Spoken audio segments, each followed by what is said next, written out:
Hi, I'm Callahan Walts. I've been coaching for about 5 years. My first year was right after we kind of came back from the pandemic.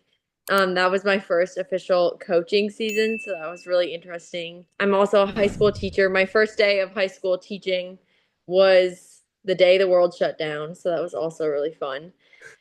I teach and coach at Whiteland Community High School. I coach cross country and track and field.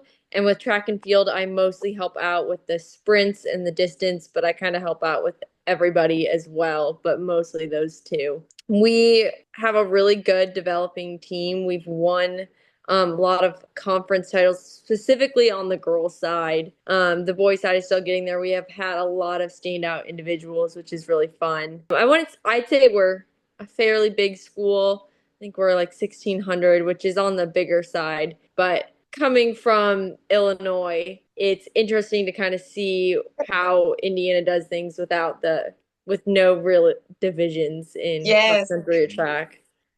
So I'm funny. only laughing because Yeah, I'm from Illinois. Coaches coaches from I'm from Cleveland. Ohio, so I Yeah, get the whole divisions. Like yeah. that's And we came yeah, here like, what is this? What do we do with this just one division right. thing? And so One day what is not 2 days. Like what is? right. Because Illinois is 3 day now. But Oh so wow, it's like everything is in one day. How does that work? yes, Oh yes. yeah, and it's interesting to see kind of how things go and how there's like prelims and finals. But there's a lot of interesting things to kind of go back and forth. The program that I came from in Illinois, I went to Lake Forest High School. We had a very good like distance program, Mhm. but it's really cool kind of seeing how our head coach is Brandon Bangle, who's one of the best coaches I think I've ever worked with, and I'm very blessed to have kind of coached under him. He really brings the entire team together, and so it's not just distance or sprints, it's really everybody. And I think that says a lot on our track and field program on how we can be so strong in so many events because even though we have our coaches that kind of work specifically with one group, they still also work with everybody. And so there was at one point last year with the girls track and field state meet, at one point on the board before like a ton of the running events had started with the field events, we had an athlete from Whiteland shown on all four sections or three or four of the sections pretty much. And you just kept hearing us and it was just really cool to be a part of. And that's kind of how we won our conference titles is it wasn't just one event, whereas some of the schools here in Indiana, especially on the track side, you have one athlete that wins two or three things and that's how they get all their points. We get all our points from an event here or there. And I Mhm. think we had almost all the events represented, maybe like three or four we didn't for track last year on the girls' side. And so it was really, really fun to see when it comes to those championship meets, it's every point matters. And it doesn't matter if you win or if you lose, it's really just every single person on the team is going to go out there and do their best and do their part to help the team get there. And we ended up winning our county, our conference three times, and we ended up getting runner up in regional. Oh, nice. Who's in your conference? We have Perry Meridian, we have Franklin, we have Decatur, Okay. Plainfield, a Oh, whole bunch of Mooresville, Martinsville, whole bunch of Wow. schools. gotcha. So I think is Franklin about to be in our conference? Is that what we were talking about today? So, yeah, we are talking about like there's two Franklin Franklins. Community, I have to be specific. Oh, okay, Yeah. okay. Yeah. There's a Franklin That's Central and Virginia. Franklin Community, right? Yeah. Yes. So we Okay, compete a lot against Franklin Central kind of throughout the year, but they're not. gotcha, gotcha. Good deal. Look, yeah. So you clearly are sharing with us how you all have cultivated an amazing culture, it sounds like, for your team where individuals understand the ins and outs of one athletes over here in the field events and athletes in the open events. So I think that's awesome. So how have you seen, and I know you said you've been coaching for 5 years and boom, smack dab in the middle of COVID, but how have you seen your coaching and how it's evolved? even within this the 5 years that you've been coaching? I would say I'm a lot more confident in myself and kind of knowing what I bring to the table. Because at first, not that I didn't necessarily know what I was doing, but I knew I come from a very great running background. My mom qualified for the Olympic trials in the 5,000. And one of my high school teammates actually broke four in the 1,500 at the Olympic trials this year. She didn't end up making it, but it was really cool to see. So I've been around very, very great runners and they know kind of what they're doing, but it's not always just about how talented you are. It's the mental aspect plays a big role. And a lot of every single kid that you coach, they, for the most part, majority of them, they want to do well. They want to do better. They want to get that PR and show what they're doing. But sometimes you need that one coach that will kind of tell them like, hey, it's gonna be okay. Like I understand you had a bad day. There's kind of like good cop, bad cop. Like you gotta have a coach that kind of emphasizes to them that this is extremely important and like you need to like do your best and like you need to try. But you also need your coaches that are gonna pick them up off the ground, which I think that's kind of where I'm really good at is if we have like a stud athlete and they just have like a really off day, it's not that they're not trying. It's usually there's something else going on. And so I try to kind of get to the bottom of that and give them some time to reflect and then pick them back up and we get back into the championship kind of mindset. Yeah. Now, with your role is kind of interesting. You help out with both distance and sprinters. Hmm. Their mentality is extremely different. So, what have been like the biggest differences that you've seen between them, and then how do you weave that into your philosophy in terms of training? I mean, the big thing is we're very blessed that we have like such a great group of coaches. So I'm not like the sole coach of just one or the other. I kind of get to help out with everything. But a really big thing is like really teaching, especially like with our sprinters, we really encourage them to, run through the line and like really not giving up because a lot of times, and I've even heard it this week because now that it's finally nice out, we're able to get some actual good workouts in outside besides just, the 40 meters in the hallway. And we were doing some longer stuff, and some of the kids are like, hey, like, why am I doing so long if I'm only going to be running, the 100 meters? And really kind of emphasizing to them that, like, hey, like, even though you're a sprinter, like, you still have to have that, like, endurance of going longer than kind of what you're expected to do. Whereas distance runners kind of already know that. They're kind of ingrained in it since they race so far. But it's really fun to kind of work between the groups. And we had a stud athlete a few years ago, Tori Jackson. She's now at Ball State. She was one of our best distance runners. I was blessed to coach her all 4 years. And we even had a couple workouts in track. She mostly ran the 800, but we would throw her in with the sprinters doing like 200s. Mm-hmm. And the sprinters would take, or she would run, Tori would do like 6 or 8 or whatever she was doing. She would run hers. The sprinters would take like a longer rest because they needed that. And she would just keep going and she would just keep hopping back in.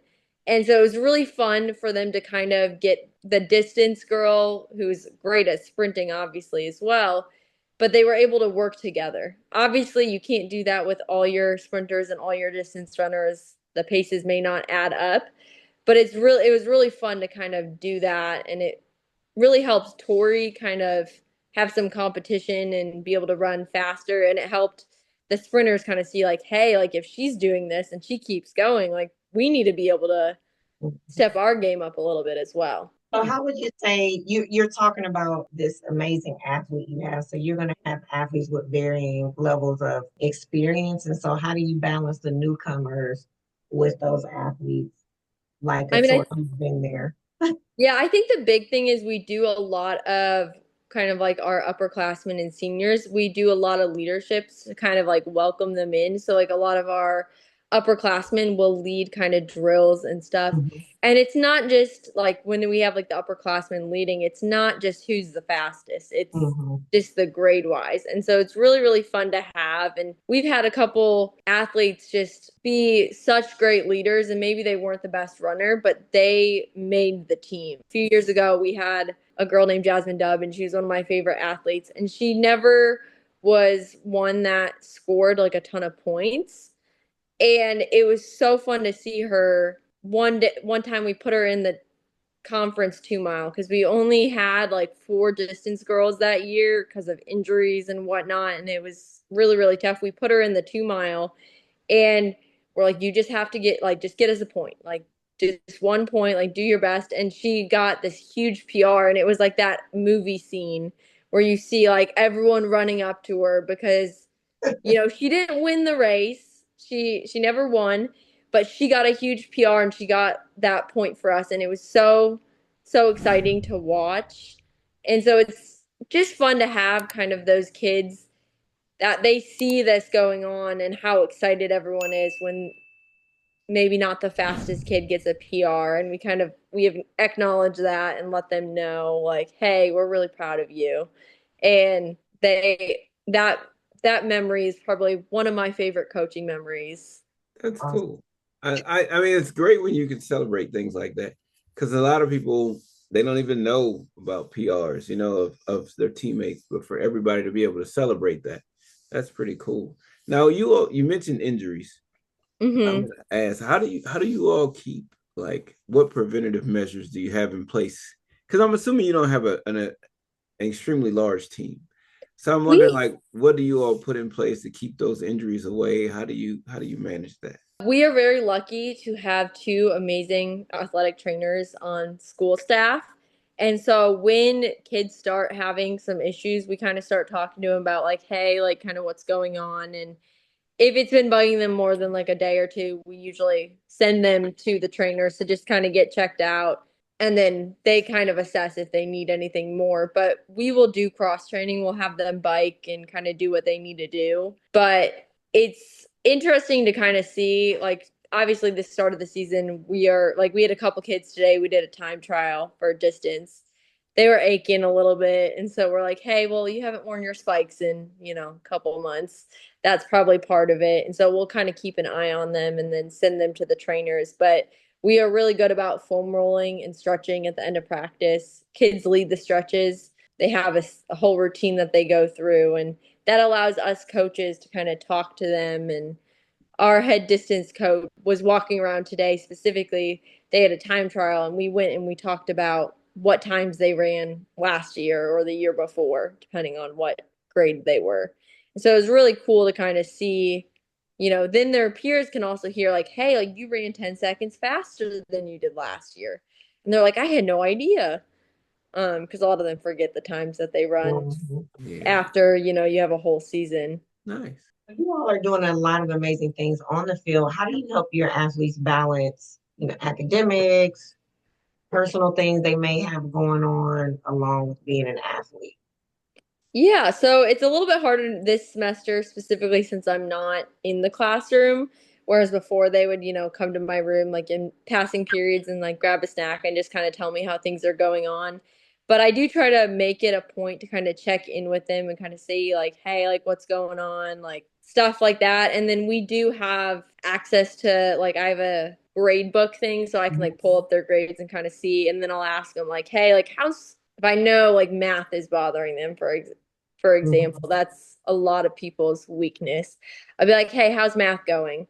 And they'll tell me like it's going okay. And then if they say they're really struggling, a lot of times I'll have them even send me kind of what they're working on, and we'll find some sort of resource to get them the help they need.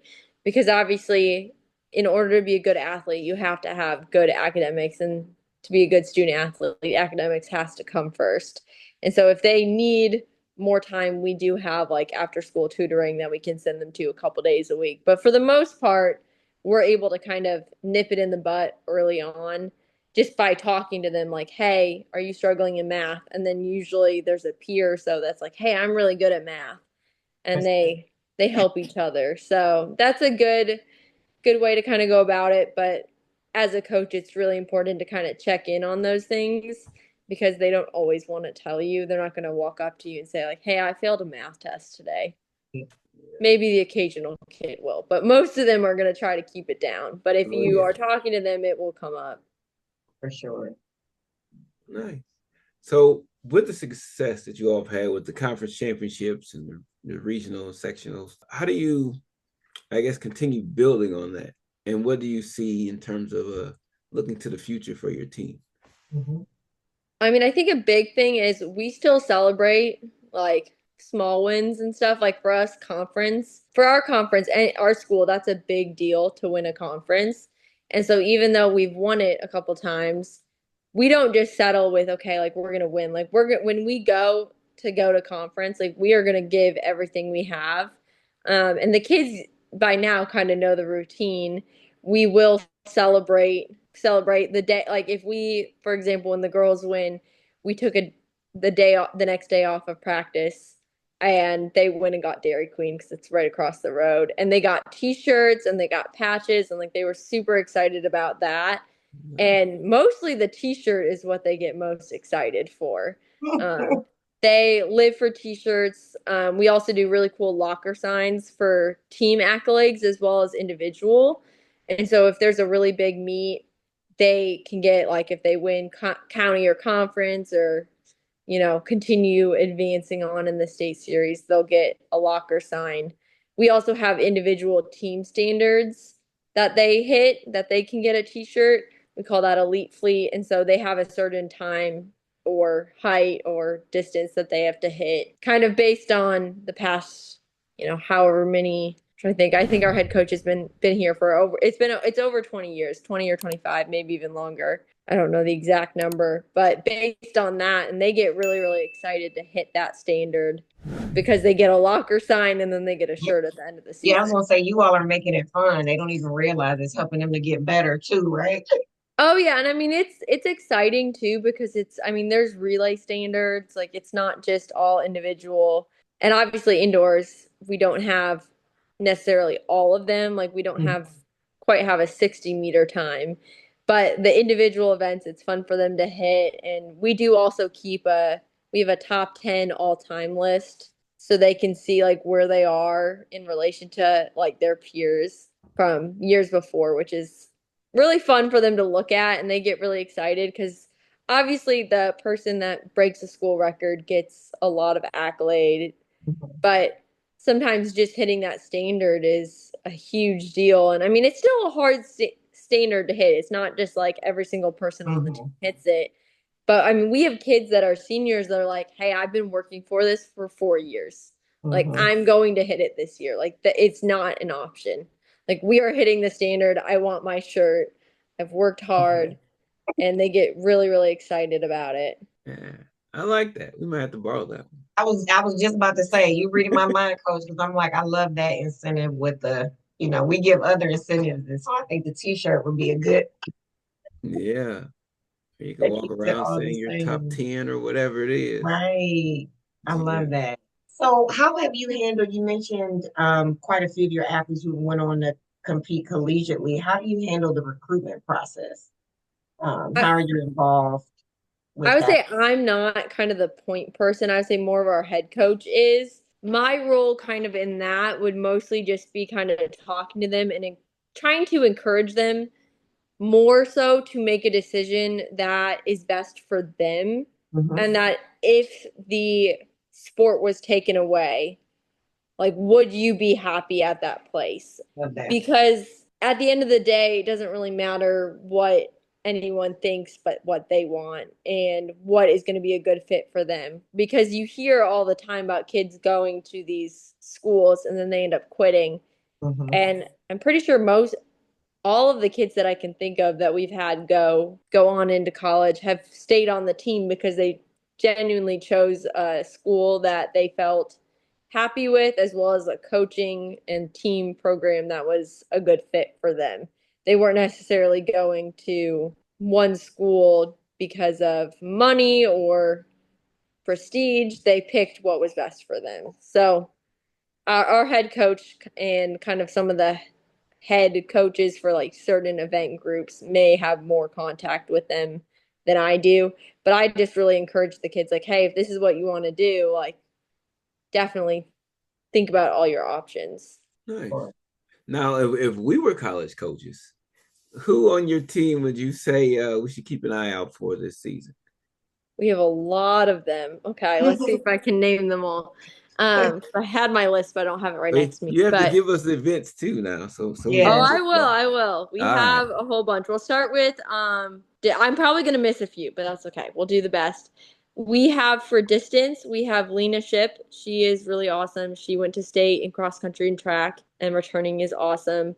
For boys, we have Nolan Edens, Will Watson, and Colton Watson. Colton Watson is a freshman and he is killing it. He's still currently in basketball season, but I'm have no doubt that when he comes back, he's going to be great. For our sprinters, we have Elnora Stevenson coming back. She is also a long jumper, and she was also all state for that. So we're very excited to have her and continue kind of growing at because this is her, I believe, her junior year. We also have Lily Badel in hurdles, which will be really exciting to see. She has had a really great like off-season training. We have Addison Emberton also in hurdles. She's also a discus thrower, so that's exciting. We do have a very good throwing program. So we also have Sophia Dyer and Carly Von Dilligen. All three of them had hit the discus standard last year. Sophia and Carly made it to state. Addison had kind of an off day, but that's okay. And then let's see. Who else am I missing? We have Hayden Lutman and Malia Bostic in the pole vault. The two of them are going to be going pretty far and pretty high. They have been competing in the off season. Gosh, we've trying to make sure I don't miss anybody. We have again, it's a good problem to have that we have so many kids that can be going very, very far. Yeah, sounds like it. And get whenever I'm hearing names, I'm like, I'm looking off to the side because I'm looking them up. But for sure, we'll have to get some of your athletes on the show.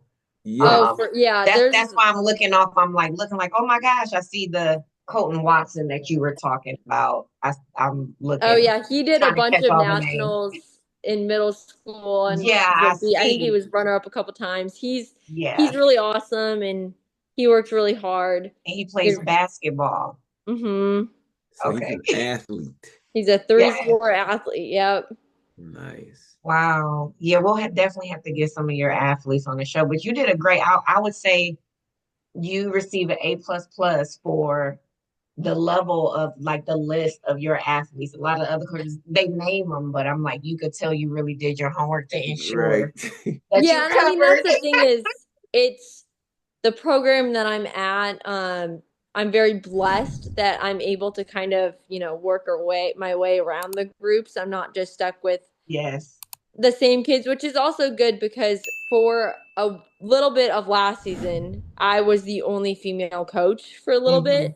We Mm-hmm. ended up getting another female coach partway through last season, and she's done amazing things. She's actually was one of our school record holders, and Nice. she ended up helping coach the girl that broke her record, which was Oh, Wow. really that's cool. cool. But having that aspect of just being in the classroom and having the kids kind of come up and being able to talk to me about kind of whatever's going on. And, there's so much going on in their everyday life and with school. And you want to kind of make sure that you're checking in on them because, yes, their athletic performances are important, but they're not going to do well if outside factors are kind of affecting them. And kind of like your guys' talk at the thing you got at the conference, you got to make sure like they have all their like nutrition and hydration in check, and Yes. they tend to forget that, but us as adults know like, hey, that's like really important, like you need to get your sleep, but they Right. need that kind of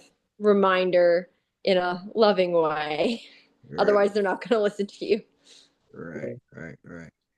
Well, Coach, we appreciate you being on and sharing with us. Yes, And yes, we look forward to having some of your athletes on. for sure. For Yeah. Yes.